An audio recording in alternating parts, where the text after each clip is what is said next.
Welcome to The Explainer. Today, we're going to talk about something that might just change everything you think you know about productivity.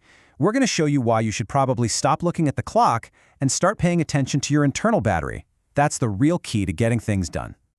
So does this sound familiar? Your calendar is jammed. I mean, every single minute is accounted for. But at the end of the day, you're just totally wiped out and you feel like the really important stuff didn't get done. Well, if that sounds even a little bit like you, stick around because this is going to be a total game changer. You know, for the longest time, the mantra has been time management.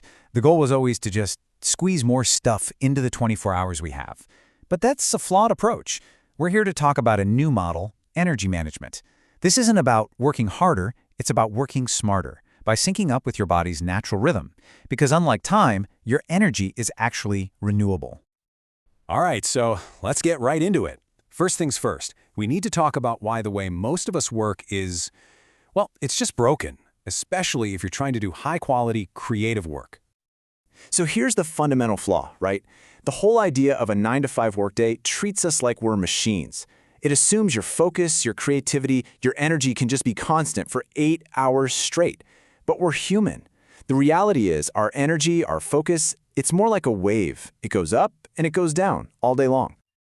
Okay, so if time is the wrong thing to manage, what's the right thing? Well, it's all about reframing what your most valuable resource really is. And spoiler alert, it's your energy.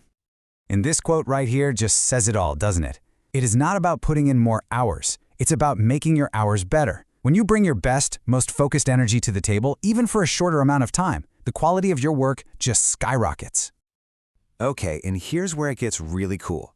This isn't just some feel-good idea or a productivity fad. Nope, this is actually baked into our biology.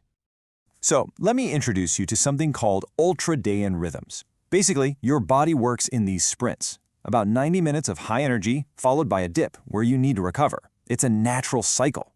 This is exactly why you can't just power through for hours and hours without a break. Trying to fight this rhythm, it's a surefire recipe for burnout. And it's not just about those 90-minute cycles. There's another layer to this, your personal chronotype. Are you a morning person, a night owl, or maybe you hit your stride in the middle of the day? A 2011 study confirmed that knowing your own internal clock is a huge step toward unlocking your best work. Okay, so the science is fascinating, right? But what do we actually do with this information? Let's get practical. I'm going to walk you through a simple playbook you can literally start using today.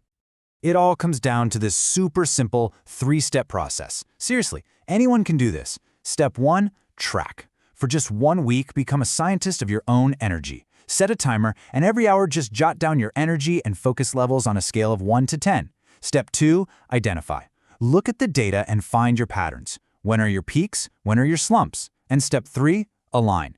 This is where you match your to-do list to your energy map. And this is what that alignment looks like in the real world. You guard those high-energy windows like a hawk. That's your time for the hard stuff, deep, creative work, big problems. Your medium-energy time, perfect for emails, admin tasks, routine meetings. And those low-energy periods, that's not wasted time. That's your time to recharge, maybe take a walk, do some light reading, or plan your next move. And look, this isn't just about feeling a little sluggish or having trouble focusing. The stakes are actually incredibly high. Check out this wild study. They found that parole judges were way more likely to give out harsh sentences right before they took a break and much more lenient ones right after. The only variable was whether or not the judge was rested. That's how much our energy level impacts the quality of our decisions. So matching your tasks to your energy, that's half the battle. But what about the other half? That's where strategic renewal comes in. And let's be clear, rest is not lazy. It's a weapon for high performance. It's not the opposite of work. It's the partner to work. See, when we think about recharging, our minds usually go straight to sleep. And sleep is critical, for sure. But true recovery is more holistic than that. It's really about taking care of 4 different kinds of energy. Your physical, mental, emotional, and even your spiritual energy, which is all about your sense of purpose.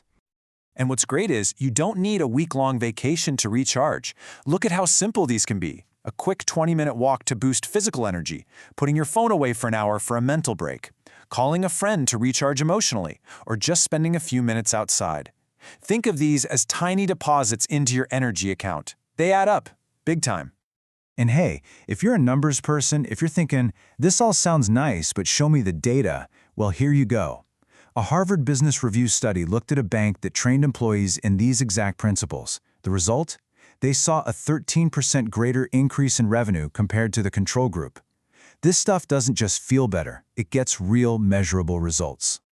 But, of course, none of it works if you're not getting the foundation right. And that foundation is sleep. A really eye-opening study from 2003 found that if you sleep just 6 hours a night for 2 weeks, you are just as cognitively impaired as someone who has been awake for 24 hours straight. Let that sink in. Quality sleep is absolutely non-negotiable.